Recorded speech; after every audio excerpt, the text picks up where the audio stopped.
Hi, good morning, my friends.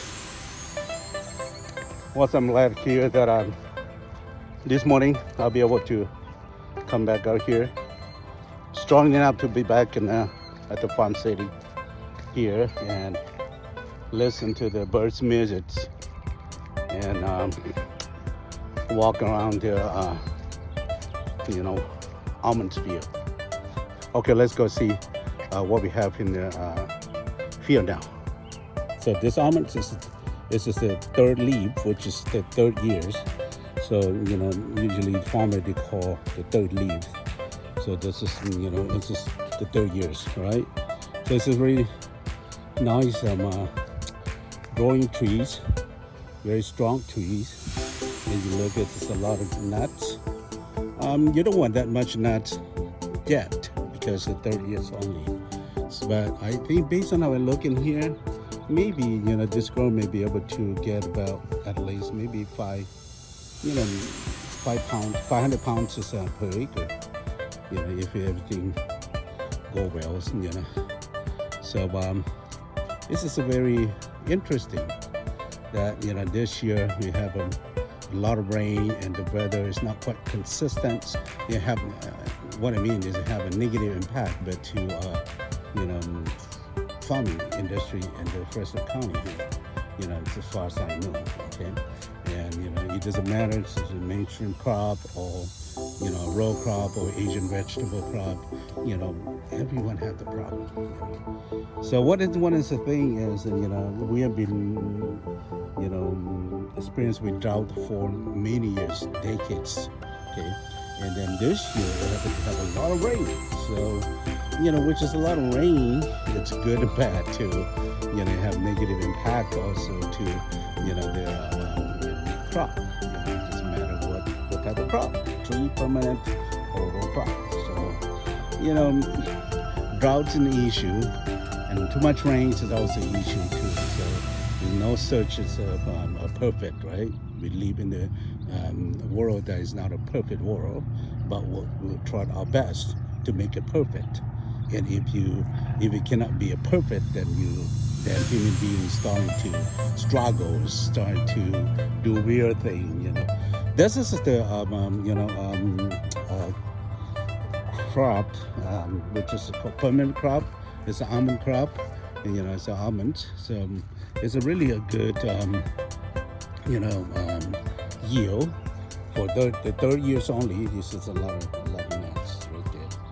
So this is pretty good because this grower, I mean, he worked hard and take good care of the young trees. And you look at it, it's very almost like a free weed, because this year have a lot of water, so they floods very often. This is good for and especially for young tree if you establish it with a flood, So you're gonna have a pretty good.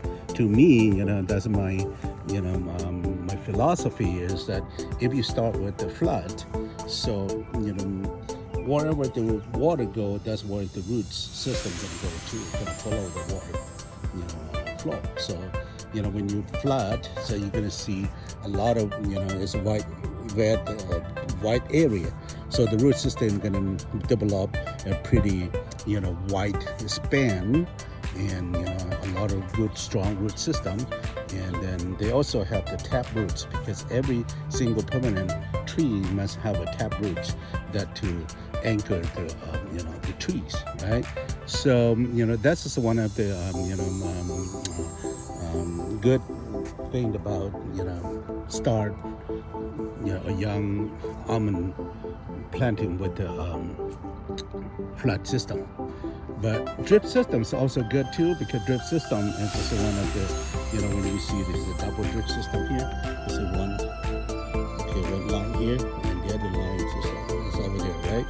So the double line, and there's some what you do is that when you do this, then you try to not wet the whole area here, and then you eliminate a lot of weed issue, things like that. So this is very good. This is another way to how you do it. So very, very, very, very important. So that's the thing that we need to do. And I really see that this farmers, he know what he's doing. He worked hard, spent time, and a lot of input, in order to produce a wheat-free, almost wheat-free field, or almond fields like this. So it's very important, and that's how you do it, and you're gonna win later, because in the long run, then you're gonna have a good, clean almond field, and that's will reduce a lot of your costs later. But if you don't take good care, that's going to be a problem. But one of the problems is that because you look at here, you see a lot of the Bermuda grass. The Bermuda grass are the one that really, an issue that a lot of farmers, or I say every single farmer, don't like it, right? And there's two grasses here that farmer doesn't like, This is a Bermuda grass. So this is a Bermuda grass, okay? And this is a Bermuda grass. And then another grass that farmer don't like it is the nut sage. Okay, it's the nut sage. See, that's some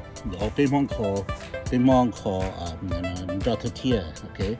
And then also here is some we call it. So this is a thing that you have to take good care too, because every time you flood, you're gonna see things like that. But what they're gonna do, they're gonna come with later and they're gonna spray and make sure to take care of this. So they're gonna need to work really hard, many time, especially in this particular area, to control this Bermuda grass and then the nut sage. So this is very important. If you don't do that, you're gonna take a lot of nutrients of water, or compete water and nutrients from the trees, and that will limit, so the tree have limited, access to the nutrients. So that's also very important too. All right, so pretty much what I want to show you about the almonds today. Okay, so I'm not a almond farmers. But what I know, I just explained to you what I know, and I'm not an expert, but I know a lot too. So I just want to show you. So those are people who think about farming almonds or growing almonds, you may consider, because everything you do, especially in farming, is not easy. Okay, it takes a lot of work, it takes a lot of finance, and